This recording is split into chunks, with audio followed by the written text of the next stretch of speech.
So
in today's video, we're going to be covering the EMAX Tinyhawk Micro Brushless Quadcopter. Now, some people are saying this is not a toothpick, but I am putting it in the toothpick class, whatever anybody says, because it shares the characteristics of a toothpick class.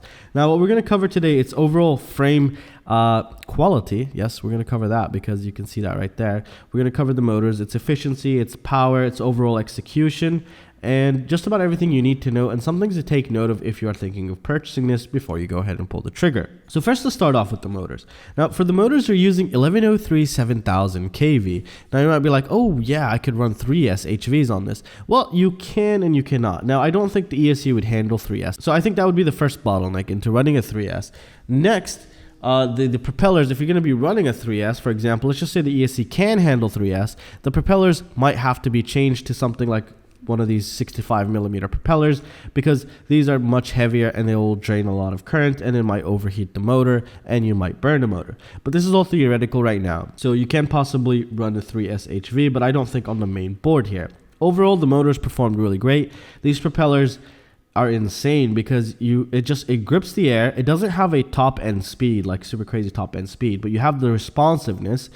So like, for example, you do a trick and you need to quickly recover, you'll recover right away. You don't have anything to worry about that, which is something great. So you're not really fighting it to keep it up, and I really like that. So in terms of motor prop combo, it's really great, even in terms of efficiency. Top end, not there, so it's not a speed demon, so keep that in mind. Now, if we move down to the frame here, the frame isn't of the best quality because mine already started delaminating here. It's not even really a break, but I didn't really have any hard crashes. So you can see that right there, it's starting to delaminate. Actually, all the layers are like delaminating right now, which is not really great, EMAX. So I really hope you look into that. So if you're purchasing this, so I highly recommend you pick up another bottom plate replacement here. They're like 14 bucks, but this happens to any brushless toothpick size or micro quadcopter, so keep that in mind. But some other ones use a little bit better carbon fiber. For example, iFlight has way better carbon fiber than the one they're using here. Now, if we move along to the ESC/flight controller, because it's an all-in-one board here, we can see it has really tiny FETs, and I'm guessing this will run 6 amps maximum. So yeah, keep that in mind. There's nothing really on it that says anything, but I might take it apart, read the spec sheet on these FETs if I'm able to find them. Yeah, and again, I don't think you'll be able to really run 3S on this, but I could be wrong, but I wouldn't recommend it. That's what I'm trying to say here. It has a built-in receiver if you get it with that. It'll run, if you're running FrSky, it could run D8 and D16. I didn't try D16. I stayed on D8 with a multi-protocol module for myself because I'm using the Access firmware on the X9 Lite, and it performed pretty great. Now, if we move to the VTX didn't perform good, and I was very disappointed with the VTX. I couldn't really enjoy it as much as I'd like it to, especially in those bandos, because, for example, an ESC Nano VTX, those little tiny new ones, can outperform it, and the Diamond will outperform the living crap out of this VTX. So the VTX wasn't really great for some reason, and it was kind of a shame because, at times I felt it like as if it's overheating, and then I could just feel the distance getting less and less that I'm able to see. So keep that in mind when flying this. and it was not a huge letdown, but it was a letdown, to be honest. If we talk about the execution, I think it fails miserably here. The antenna here, look at this. I had to put this zip tie to hold this VTX antenna. They just leave it flopping for you. I really didn't like that. There's a lot of fiddling you have to do every time you put a battery in order for you to take it out flying, which is something I don't really like. I like it just plug in the battery and just go fly. But here you're going to have to do quite a lot. Also, if you take a look at the antenna here, they didn't do the best of the jobs. They just left it hanging. Back here, the battery, I had to put my own zip tie so this doesn't get chopped off. And you still have a very high risk and probability of chopping your battery's wires or this connector right here with a propeller. So again, in that perspective, it wasn't really well thought through and some things need to be modified here. So I might design it with some 3D printed parts. Also, a nice I know you want to keep the design, but I want it to also be functional. So like an anti-slip battery pad, or just provide some in the packaging for the person to put it, because these slip like crazy. I mean, insanely crazy. So you have also a higher probability of even damaging your battery here and losing your whole quadcopter if it shorts out. Where it really fails for me is the execution, and I'm really disappointed in that. And if we talk about the camera slightly, the camera is great, but it does have sort of a fisheye effect, I felt, on my goggles.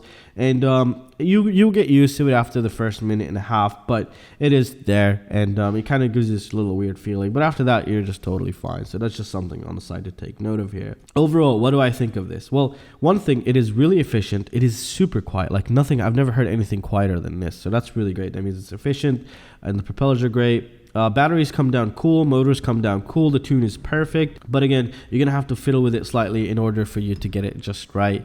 And yeah, so you got to keep that in mind. Also, I'd highly recommend you pick yourself, if you have this, pick yourself another bottom plate replacement just in case, because there's also a high probability of you breaking it if I barely broke it in a simple crash like I did. And well, that's gonna conclude it for this video, guys. I really hope you guys enjoyed it. Everything's linked down below if you could check those out. Those greatly support the channel, and I'll have an Excel sheet with the coupons. I might be able to get a coupon to add it for this one so you can get a little bit cheaper, but overall it performed great. And you don't even need to buy the EMAX batteries. You can just buy the URUAV ones. It'll perform exactly identical because it's very efficient, and that's really great, and you get some decent flight time. And I'll see you in the next one, guys. Peace out.